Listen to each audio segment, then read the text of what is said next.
Hello everybody and welcome to Huntsman Cancer Institute's Artists in Residence program.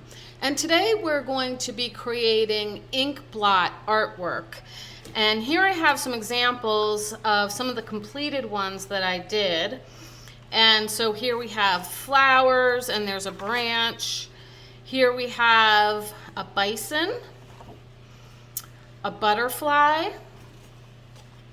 and this is a couple of birds you can see.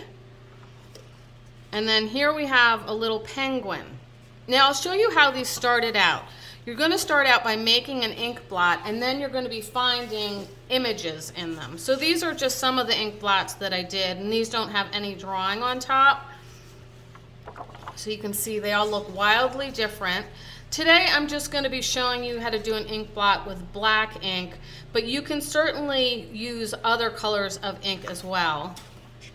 But I think maybe black is a good place to start, just to get warmed up doing this. So they're all really different. And if you look closely enough or long enough, you're going to see images in these. So what you will need today is some ink, and I am using some Sumi ink, but you could also use traditional India ink. And I just put it in a cup with a brush so I can kind of splatter it on, but if you have a jar of ink, you can just put it on with the dropper. And then also you're going to need some water. I don't have a spray bottle, or my spray bottle actually is not working. So I'm just going to use some water and then a brush and do a little bit of a splatter. I would recommend you practice doing these a little bit. Oh, and then the other things you're going to need is you're going to need colored pencils, and you're going to need some kind of fine tip dark marker. Black is usually what people will use. And the type of paper that you need is actually a little bit specific because of the absorption of the paper. And so this is actually called a sulfite paper, and it's very inexpensive. You can buy like a whole pack of it for like $4. But you could also use a printmaking paper, and you could also use a watercolor paper, just as long as the watercolor paper is not too heavy, because you're going to need to fold it. But definitely the printmaking paper, the sulfite, you could also try mixed media paper. So what you're going to do is go ahead and first fold your paper in half,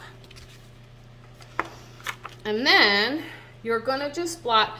You just need a little bit of ink. You'll be amazed at how, this might even be too much, how far the ink goes. And then I'm going to add a little bit of water, and this is going to give you a variety of values.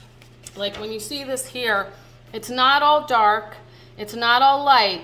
You've got dark and light, and then a lot of middle values, and that's going to add interest and make a more complex ink blot to find imagery in. So here we have this splattered on, and I'm just going to go like this. It's like a Rorschach test, and then voila. It's not the most interesting one. Maybe I can see if I can get something else going on here. There's a lot of empty space. And you'll find, what I recommend is making quite a few of these. So if you have some paper that's not too expensive, go ahead and make 10 or 20. That's a little bit more interesting. And then you're going to want to put them aside and let them completely dry before you start working on them. So I'm going to just show you a basic approach to finding your imagery in the ink blot. So I'm just going to find one of these that I like in particular.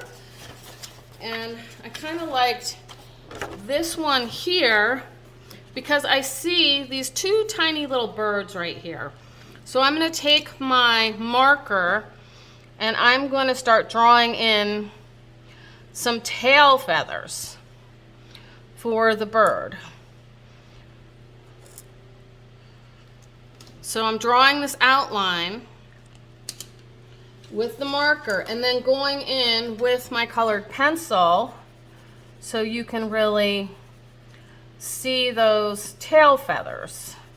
Then I'm going to go ahead and do the same thing with this bird, and then I think I'm going to start to find some images within, but everything's going to start with these birds.